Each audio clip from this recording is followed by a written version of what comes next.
গল্প ইন্দ্রজাল রহস্য পর্ব 4। এই সপ্তাহটাই আর কোনো ঘটনা ঘটল না। তারপর যেটা হলো সেটা একেবারে বজ্রপাত। মঙ্গলবার দিন সোমেশ্বরবাবু ফোন করে জানালেন যে তার বাড়িতে খুন হয়েছে তার বহুদিনের বেয়ারা অবিনাশ, আর সেই সঙ্গে সিন্দুক থেকে পঞ্চরত্নের কৃষ্ণ হাওয়া, একসঙ্গে ডবল ট্র্যাজেডি। ফেলুদা তৎক্ষণাৎ লালমোহনবাবুকে ফোন করে বলে দিল সোমেশ্বরবাবুর বাড়িতে আসতে, আর আমরা ট্যাক্সি করে চলে গেলাম। গিয়ে দেখি পুলিশকেও খবর দেওয়া হয়েছে। ইন্সপেক্টর ঘোষ ফেলুদার চেনা, দেখে বললেন স্রেফ ডাকাতির কেস, খুন করার মতলব ছিল না, সামনে বাধা পেয়ে খুন করেছে। আসল উদ্দেশ্য হলো সিন্দুক থেকে ওই কৃষ্ণটা নেওয়া। এ বাইরের লোকের কাজ, তাতে কোনো সন্দেহ নেই। এই সেদিন একটা ডাকাতির কেস হয়ে গেছে, ওই কৃষ্ণের কথা কিন্তু এ বাড়ির লোক ছাড়া আর কেউ জানতো না। তাহলে এ বাড়ির ভেতর থেকেই ব্যাপারটা হয়েছে।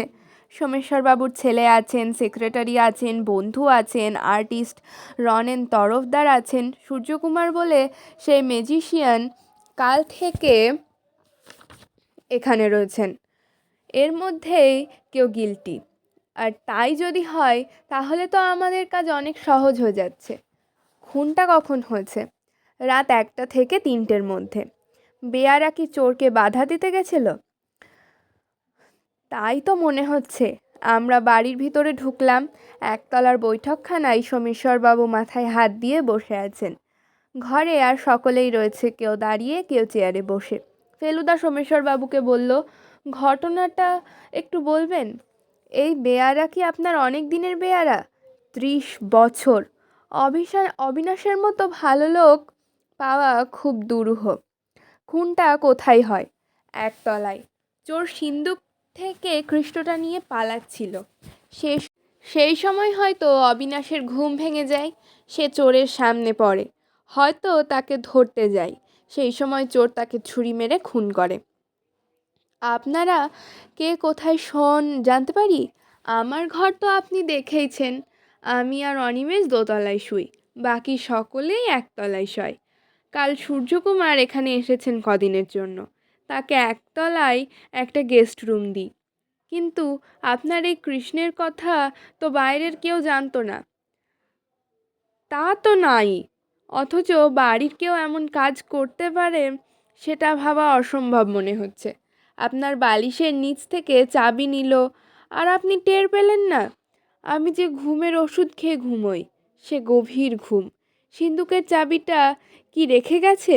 হ্যাঁ, সেটা তালাতেই ঝুলছিল। যে অস্ত্রটা দিয়ে খুন করা হয়েছিল সেটা পাওয়া গেছে কি? না। ইন্সপেক্টর ঘোষ এ সময়ে এসে বললেন তিনি সকলকে জেরা করতে চান। ফেলুদা বলল, আপনার জেরার পর আমি যদি একটু জেরা করি তাহলে আপনার আপত্তি নেই তো?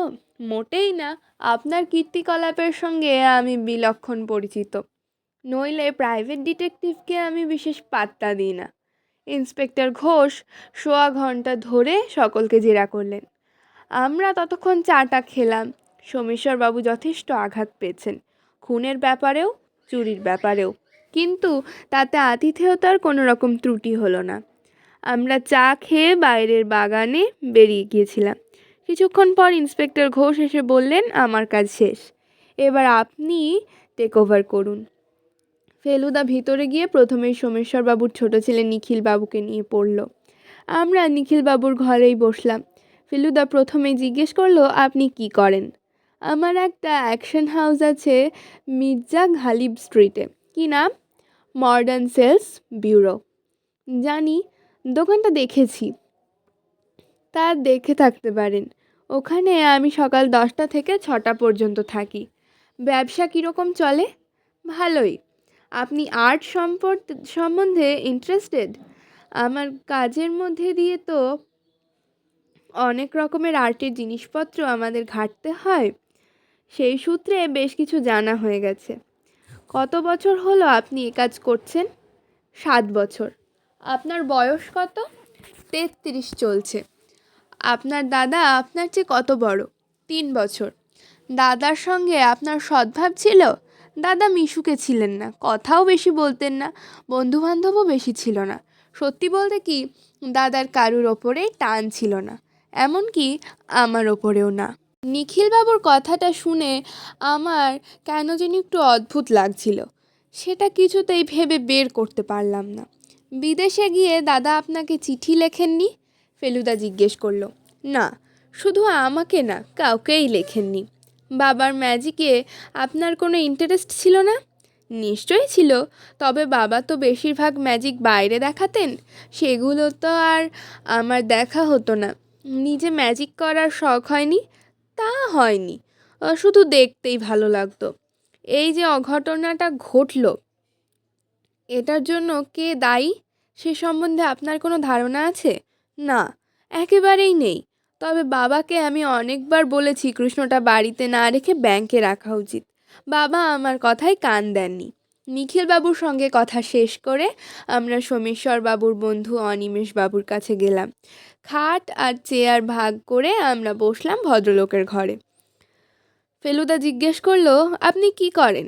আমি কিছুই করি না, বললেন অনিমেষবাবু। আমার বাবা ছিলেন উকিল, তিনি অনেক তলার একটা বাড়ি তৈরি করে গেছিলেন, সেটার ভাড়া থেকেই আমার চলে যায়। সোমেশ্বরবাবুর সঙ্গে আপনার বন্ধুত্ব কতদিনের? তা প্রায় 30 বছর। কি করে সূত্রপাত হয়? আমি এককালে জ্যোতিষ করতাম।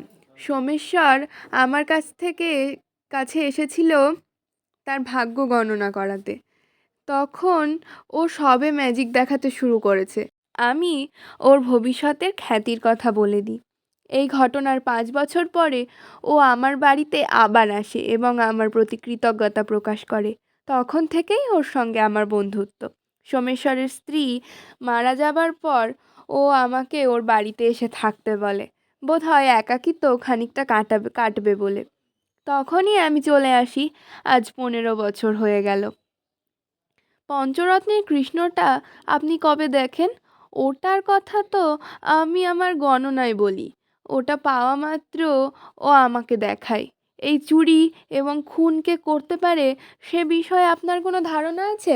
বাড়ির চাকরের সঙ্গে যোগসাজশ আছে এমন কোনো চোর বলেই আমার বিশ্বাস। আমার ধারণা ও সিন্দুক খুলে টাকা নিতে গেছিল, তারপর সামনে ওই ঝলমলে কৃষ্ণটাকে দেখে, সেইটা নিয়ে যায়। বাড়ির কোনো লোক এ ব্যাপারে জড়িত, এ বিশ্বাস করতে আমার মন চায় না।